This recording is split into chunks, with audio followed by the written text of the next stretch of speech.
अस्सलाम वालेकुम beautiful family, कैसे हैं आप भी सोच रहे होंगे अनम किधर गायब थी। जी तो बस अल्हम्दुलिल्लाह रमज़ान के बस थोड़े से ही दिन रह गए हैं, तो मैं बहुत बिज़ी थी जॉब में भी, और फिर उसके बाद मैंने की एक ग्रैंड दावत। तो आज के व्लॉग में मैं आपको दिखाऊंगी कि मैंने जॉब के साथ और रोज़े में ग्रैंड दावत की प्रिपरेशन कैसे की और कैसा रहा। तो चलें मेरे साथ, आपको बड़े अच्छे अच्छे टिप्स मिलने वाले हैं इस वीडियो में, तो इसको एंड तक देखिएगा और इंशाल्लाह ये टिप्स आपके भी काम आएंगी नेक्स्ट टाइम जब आप दावत करेंगे। तो चलें स्टार्ट करते हैं व्लॉग। ठीक है जी, सबसे पहले तो मैंने प्रेपरेशन शुरू की क्योंकि मैं कर रही थी तकरीबन 13 लोगों की दावत, और मैंने घर पे दावत करनी थी और मैंने अकेले ही मैनेज करना था सब कुछ। तो इसके लिए बहुत इंपॉर्टेंट था कि हर चीज़ पहले से प्लान्ड हो और प्रॉपर्ली मैनेज्ड हो, क्योंकि 13 लोगों की अकेले खाना बनाना और सारी सेटिंग करना और फिर सारी टेबल वगैरह सेट करना, ये देखने में तो शायद आसान लगे, मगर जब एक बंदा कर रहा हो अकेले तो ये काफ़ी ज़्यादा हो जाता है। तो जी मैंने सबसे पहले शुरू की प्लानिंग, और इसमें मैंने सबसे पहले अपना जर्नल निकाला जिसके अंदर मैं अपनी सारी, जब भी मैं कोई चीज़ करने लगती हूँ, कोई दावत या कोई चीज़, तो मैं उसको प्रॉपर तरीके से प्लान करती हूँ। तो मैंने 3-4 दिन पहले दावत से नंबर ऑफ़ गेस्ट्स और मैंने साथ जी के मेन्यू क्या होगा वो सारा मैंने प्लान करके मैंने लिख लिया था अपने जर्नल के ऊपर, ताकि मुझे पता हो कि मैंने क्या क्या चीज़ें बनानी है। अच्छा, प्लानिंग में एक चीज़ बहुत इंपॉर्टेंट होती है जब भी मैं प्लान करती हूँ कि मैं जो मेरी गेस्ट लिस्ट है उसमें कुछ लोग जो डाइटरी नीड्स वाले होते हैं उनका ख्याल रखना बहुत ज़रूरी होता है। जैसे कुछ लोग सिर्फ वेज खाते हैं, वो नॉन वेज नहीं खाते। इसी तरह कुछ लोग ग्लूटेन फ्री खाते हैं या डेयरी फ्री खाते हैं। तो ये चीज़ें जो है ना, आपको जब आप अपनी दावत कर रहे हो तो ये चीज़ें माइंड में रखनी चाहिए।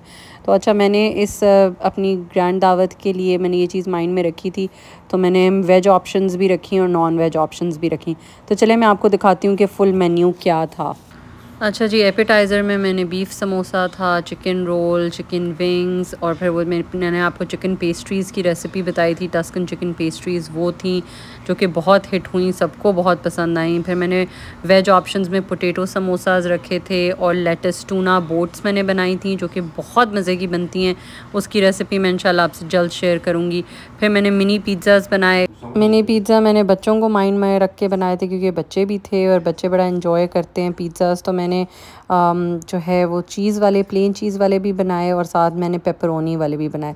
चलें जी, ये देखें फुल मेन्यू इसके अंदर। फिर साथ फ्रूट चाट भी थी। सो एपेटाइज़र्स में अल्हम्दुलिल्लाह बहुत कुछ था। टोटल 8 डिशेस थी एपेटाइज़र के अंदर।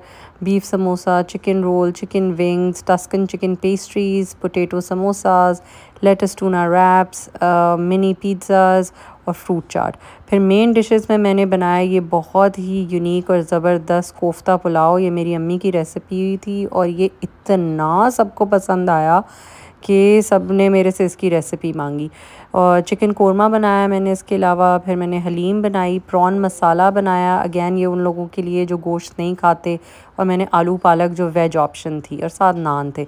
डिज़र्ट में फिर मैं ब्राउनीज़ थी और आइसक्रीम थी। तो ये था जी फुल मेन्यू, और ये मैंने सारा बनाना था तकरीबन 1.5 से 2 दिन के अंदर अंदर मैंने ये सारी प्रिपरेशन करनी थी। तो बड़ा ही चैलेंजिंग था, मगर अल्हम्दुलिल्लाह हर चीज़ बड़ी अच्छी हो गई। तो चले मैं आपको दिखाती हूँ बिहाइंड द सीन्स कि ये मैंने सारा कुछ कैसे किया 1.5-2 दिन के अंदर। अच्छा, तो दावत से 2 दिन पहले मैंने अमेज़ोन से ये टैग्स मंगवा लिए थे प्रेजेंटेशन के लिए, जो मैंने खाने के ऊपर लगाने थे। तो ये देखें, इसके ऊपर मैंने इन टैग्स के ऊपर लिख दिया था कि क्या क्या है। इससे फिर आसानी हो जाती है और प्रेजेंटेशन में भी अच्छा लगता है, और खाने वालों को पता भी होता है कि खाने में क्या है। जैसे कि कभी कभार समोसों के अंदर आपको फिलिंग का नहीं पता होता, तो अगर कोई खाली वेज खाता है तो उसके लिए मैंने पोटैटो समोसा ऊपर लिख दिया था ताकि उन्हें पता हो। ये बड़े अच्छे मुझे अमेज़ोन से ये देखें मिल गए थे। इनके साथ टूथपिक्स भी थी, और फिर मैंने इनके ऊपर जो है वो लिख लिया बड़ा ज़बरदस्त किस्म का। तो प्रेपरेशन मैंने जो है इस तरह से पहले से करके प्रेजेंटेशन की रख ली थी। फिर उसके अलावा मैंने खाने की भी प्रेपरेशन की, ताकि दावत वाले दिन फिर मैं सिर्फ खाना बनाने पे कंसंट्रेट करूँ। ये देखें जी, दावत से एक रात पहले मैंने ये सारी जितनी भी खाने की प्रेपरेशन वाली चीज़ें थी ना, वो मैंने प्रिपेयर कर ली। कोरमे के लिए मैंने ये बादाम थे, इनको सोक करके रखा हुआ था, मैंने इनको ग्राइंड करके इनकी पेस्ट बना ली। क्योंकि मेरा गोल ये था कि दावत वाले दिन जब मैंने सुबह उठ के खाना बनाना है ना, तो मुझे ना कोई प्याज काटना हो, ना कोई टमाटर, ना लहसुन अदरक, मेरे पास सारी चीज़ें रेडीमेड तैयार होनी चाहिए। तो ये पेस्ट कौरमे में जानी थी, तो ये मैंने रात पहले ही बना के इसको फ्रिज में मैंने छोटे छोटे कंटेनर्स में सारी चीज़ों को डाल के बड़े तरीके से रख दिया था। और अगले दिन आप यकीन करें मुझे इतनी आसानी हुई कि हर चीज़ मेरे पास रेडी थी, तो मुझे पता ही नहीं चला, फटाफट काम हो गए। अच्छा, मुझे डिफरेंट डिशेस के लिए लहसुन अदरक चाहिए था, तो ये एक जगह पे मैंने लहसुन अदरक की पेस्ट बना ली। उसके अलावा मैंने एक दूसरी डिश के लिए जो था वो मुझे थोड़ा सा लहसुन अदरक कुटा हुआ चाहिए था, तो वो भी मैंने अलहदा से बना के रख लिया। तो मैंने जितनी भी डिशेस बनानी थी ये देखें उन सब की कटिंग करके, प्याज मैंने काट के, प्याज तो मिस्टर हबी ने काट के दिए मुझे, थैंक यू मिस्टर हबी। ये देखें मैंने उनको लेबल कर दिया। पालक आलू के लिए जिस तरह मुझे अनियंस चाहिए थे कटे हुए चॉप, वो मैंने अलहदा बना लिए। हलीम के तड़के के लिए जो मुझे लंबे लंबे चाहिए थे वो अलहदा बना लिए।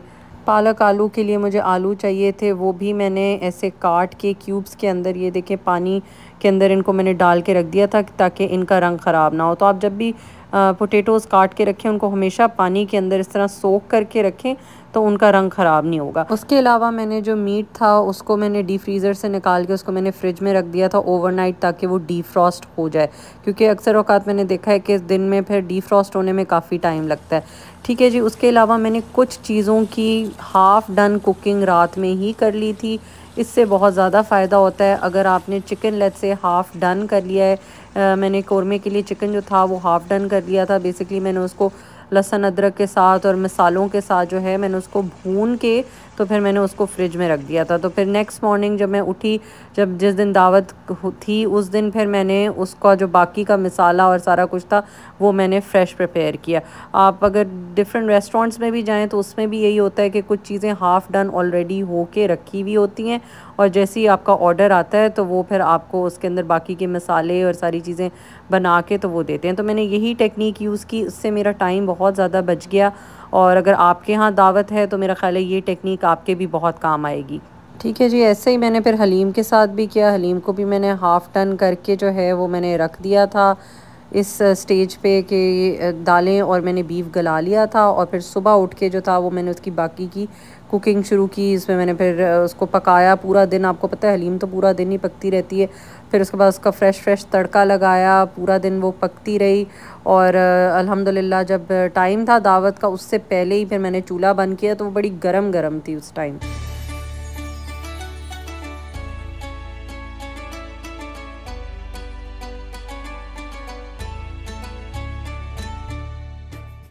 अच्छा जी, जो आखिरी चीज़ मैंने की एक रात पहले दावत से, वो थी मैंने अपनी बफ़े टेबल सेट कर ली। बफ़े सर्विंग डिशेस थी, ये मैंने लगा दी। बड़ी खूबसूरत लाइट्स भी मैंने साथ लगा दी।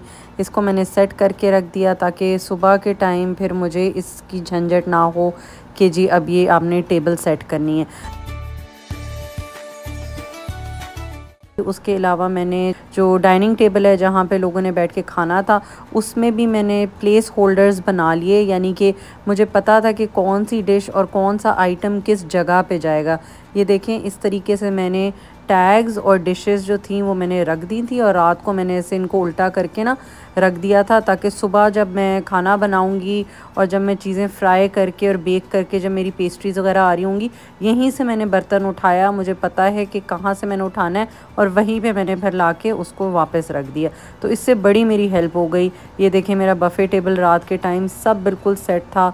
और फिर नेक्स्ट मॉर्निंग में मैंने शुरू की खाने की तैयारी। अच्छा जी, तो दावत वाला दिन आ गया था। मैं सुबह सवेरे उठ गई थी क्योंकि मुझे पता था काफ़ी चीज़ें बननी है। अच्छा, अब इस दिन जिस दिन दावत है उस दिन मैंने सबसे पहले जो मुश्किल चीज़ें थी ना, या जो ज़्यादा टाइम लेती थी, उनको पहले मैंने बनाना शुरू किया। तो मैंने हलीम को पहले बनने के लिए रख दिया, और साथ ही साथ मैंने कोरमा भी निकाल लिया, ताकि आपको पता है जो मैंने रात को कोरमा फ्राई करके रखा था चिकन, उसको अब मैंने पकाना था, तो वो मैंने निकाल लिया। और साथ ही साथ मैंने ये पालक के लिए भी तैयारी शुरू कर दी। पालक के लिए मेरे पास प्याज पहले से कटे पड़े थे, तो वो मैंने डाल के तो मैंने साथ पालक बनाना शुरू कर दी। तो एक साइड पे हलीम बन रही थी, एक साइड पे कोरमा बन रहा था, और साथ ही साथ पालक की भी तैयारियां शुरू कर दी थी।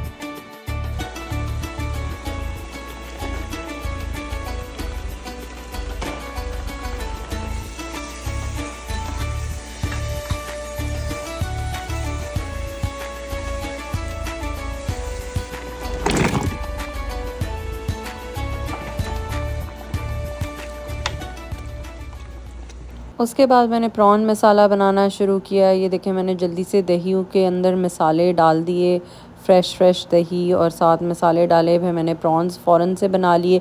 अच्छा, अब मैंने प्रिपेयर ऐसे किया हुआ था कि मैंने चावल जो थे ना वो मैंने बिल्कुल एंड पे दम लगाने थे।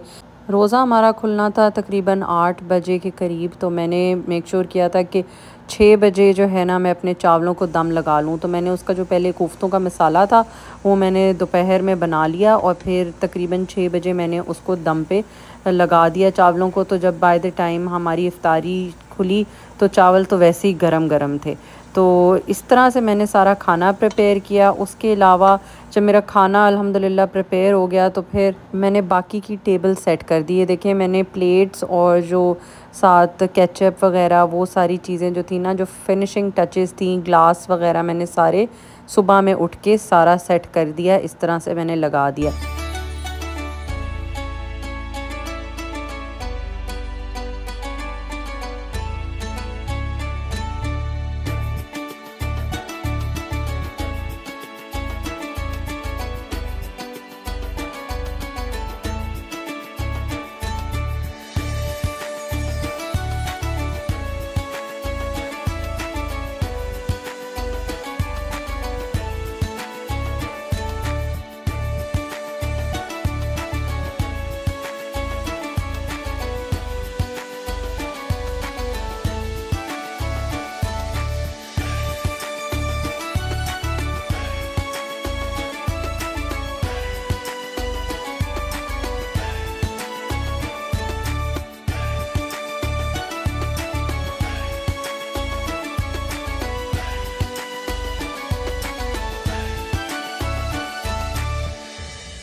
इस तरह अल्हम्दुलिल्लाह हर चीज़ बड़ी टाइमली हो गई। फिर अफ्तारी के करीब जो फ्राई करने वाली चीज़ें थीं, जैसे कि रोल थे, समोसे थे और जो मेरी पेस्ट्रीज़ थी बेक करने वाली, पिज़्ज़ाज़ थे बेक करने, वो मैंने सारे आखिरी घंटे के अंदर जो थे वो मैंने बेक कर लिए। तो इस तरह जब मेरे गेस्ट आए, तकरीबन मेरे गेस्ट आए अराउंड 7:30 के करीब, तो उस टाइम खाना जो था ना वो बिल्कुल गरम गरम रेडी था और मैंने उनको डिशेस में डाल दिया खाना को। तो इस तरह अल्हम्दुलिल्लाह सारी चीज़ें बहुत टाइमली हो गई और रोज़ा खुलते ही गरम गरम खाना और गरम गरम एपेटाइज़र्स तैयार थे।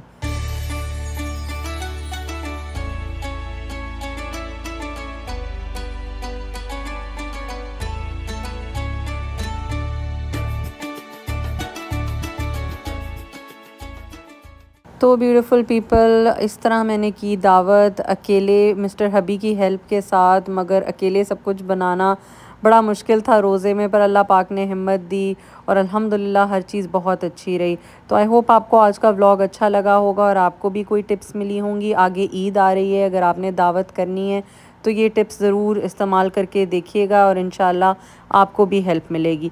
तो चलें, मैं चलती हूँ, मुझे दुआओं में याद रखिएगा और आप लोगों को बहुत बहुत ईद मुबारक इन एडवांस। और इंशाल्लाह मैं आपसे मिलूँगी नेक्स्ट व्लॉग में। अपना बहुत ख्याल रखें। Take care. अल्लाह हाफ़िज़।